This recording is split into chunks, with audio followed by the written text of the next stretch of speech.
The reason people change is because of pain. The reason we grow is because we get uncomfortable and we embrace being uncomfortable.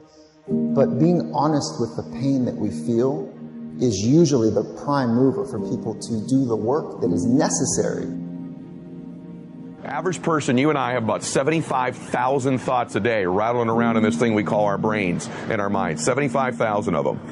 The crazy thing is 91% of those thoughts are identical to the previous day and are identical to the day before that and the day before that and the day before that. You're not a procrastinator. You have a habit of procrastinating. And so most people never take the time to analyze what they think about. The most successful people I know are the most self-aware, meaning they're aware of what they do and they're also aware of what they think. They're aware of how they're perceived. But people like to give themselves this excuse. I do not have the energy to do this. Whatever.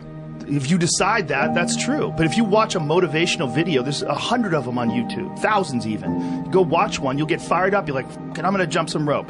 You jump some rope, you do something. Just do some push-ups, do something, do some body weight squats. You'll feel better. Some of them maybe, but I think some of them just don't have discipline. There's an issue with that as well. There's also an issue with momentum. You're not used to doing it. It's not a part of your life. It's not something that you're accustomed to pushing yourself. There's been many days where I didn't want to work out. I just didn't feel like I had the energy, and I just forced myself. And I think there's very few people out there that know how to force themselves. We wonder why our life seems to repeat itself over and over again. So really the difference in our life, if we have 75,000 thoughts a day, here's the crazy thing, 91% of them are exactly the same.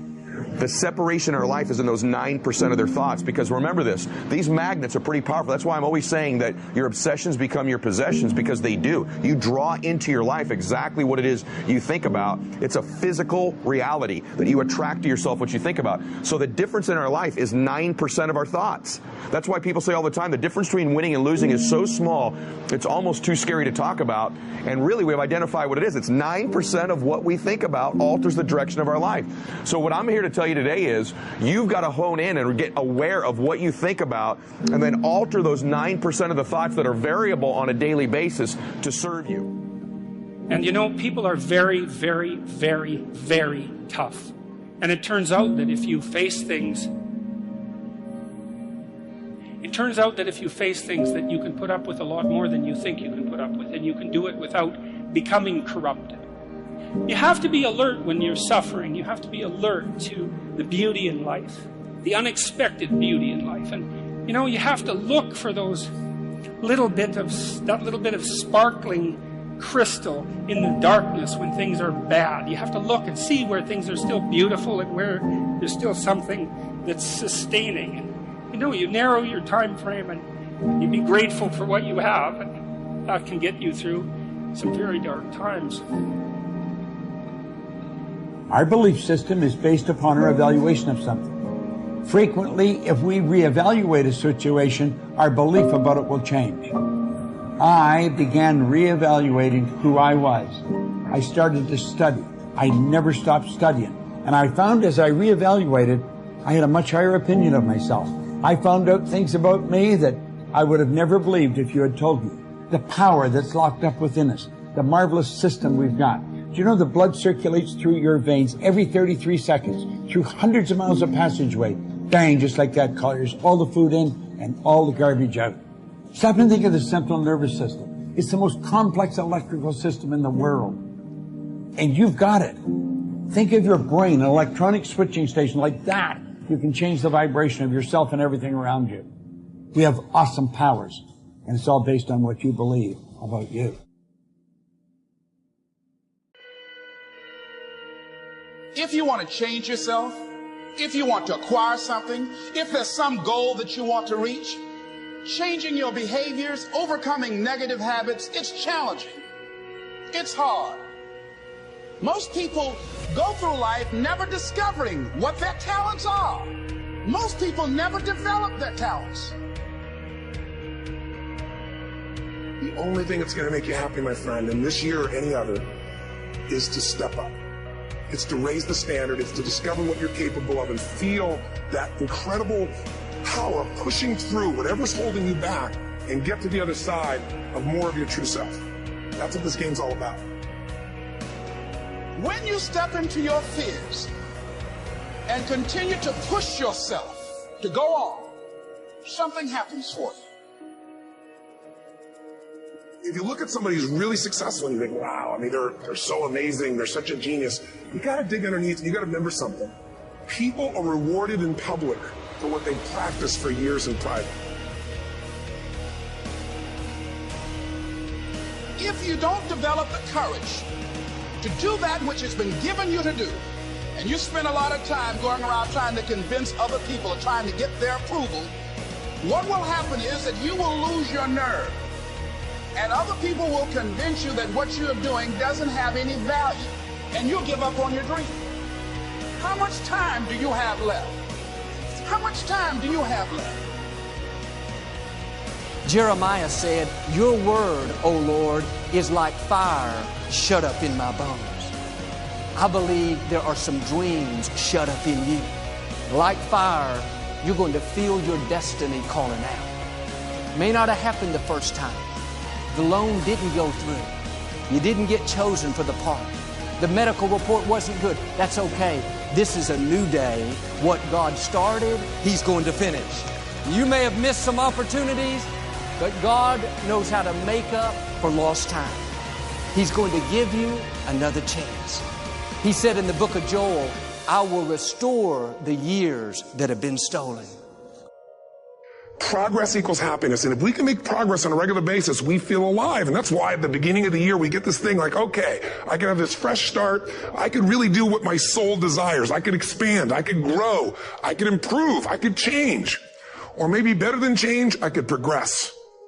See, think about that. Progress is an aliveness to it, doesn't it? You don't have to work at changing. People say all the time now, well, I'm working on changing. Don't worry about it. You don't have to work on changing. Change is automatic. Your body's going to change whether you want it or not as the years go by. And no matter how hard you work, there's going to be some changes going on there. The economy is going to change no matter what you want it to do. The weather is going to change. Relationships are going to change. Everything in life is always changing. We don't have to work on change. Change is automatic, but progress is not. So if you want to make real progress, then you really got to look at your life in a different way. You got to say, I got to take control of this process and not just hope it's going to work out like people do who make a resolution. You may have lost years because somebody else put you at a disadvantage, or years because of your own choices. God knows how to make up for it. He's still going to get you to where you're supposed to be. This is what happened to Joseph in the scripture. God gave him a dream that one day he would rule a nation. In this dream, he saw his brothers bowing down before him. Joseph should have used more wisdom and not told his brothers that part of the dream. Certain things you should keep to yourself. Some people can't handle what God's put in you. They won't celebrate you. They'll be jealous, find fault, and be critical. One day Joseph went to see his 10 brothers. When he walked up, one of them said sarcastically, "Here comes the dreamer." They weren't upset because he was their father's favorite child. They weren't upset because he was wearing a coat of many colors, a coat that represents favor. They were upset because he had a dream. They were offended because he was determined to break out of the mold, to do something great, to leave his mark. They would have been fine if he was content to be average, to accept the status quo. But when you stir up what God's put on the inside, believe that you have seeds of greatness, believe that you can overcome that illness, break the addiction, pay your house off, be blessed in spite of past mistakes, let me warn you, everybody will not celebrate you. When you have a dream, you're going to have some detractors. People will get jealous, try to make you look bad, try to talk you out of it. Say things like, "You really think you can get that promotion? You don't have the experience, the talent. I don't think so. You really think you're still going to get married? You've tried 3 times, hadn't happened yet. You're getting kind of old." Let that go in one ear and out the other. People don't determine your destiny. God does. You have to own your own happiness. Take it away from other people demanding that they make you happy. Your kids are not going to make you happy. Your spouse is not going to make you happy. A big house is not going to make you happy. Own your own happiness and be responsible for doing those things that bring joy into your own heart, independently of life and people and money and all of that stuff. Right. It doesn't necessarily give you a happiness. You have to take responsibility of that peace and that joy that lives inside of your heart and not inside of your stuff. That's what hope is. Imagining and then fighting for and then working for what did not seem possible before. That's leadership. John F. Kennedy didn't look up at the moon and say, oh, that's too far. There is a moment in the life of every generation when that spirit of hopefulness has to come through if we are to make our mark on history. But how real is the message that you're putting out? How authentic, how valuable is the product that you have? You know, are you expressing yourself as fully, authentically, passionately as you possibly can? Fewer know how to sell, almost no one knows how to close. When you can close anyone at any time, it means that you have the ability to generate revenue at any moment. You can't be what you can't see. If I never meet a billionaire, I wouldn't want to be one. Because I wouldn't know what that feels like. I don't know what it looks like. I don't know what it takes. What am I good at? What do I love? What does the world need? And how do I get paid for it? To me, those four help you unlock your passion. I often say to people, your passion is for you, your purpose is for others.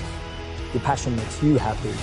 But when you use your passion to make a difference in someone else's life, that's a service, that's a purpose. So the question is not I can't, is either you don't want to and that's perfectly fine. Then don't say I can't, just say I don't want to. Decide, commit. When you say, well, I can't, does that mean you don't know how to do it? Because you could go get the how-to. There's so much how-to on the internet. You could go find a way, you can take a program, go to an event, learn from a mentor, do something. You have the abilities. So it has to be down that low, that literally is something in you that's at the core of your soul. But you don't find it unless you spend a lot of time with what you want to be in life. I can't give that to you. You can't give it to somebody. When you find your true passion in life, I want to be someone that I'm proud of. I want to look at myself in the mirror because I was so disappointed.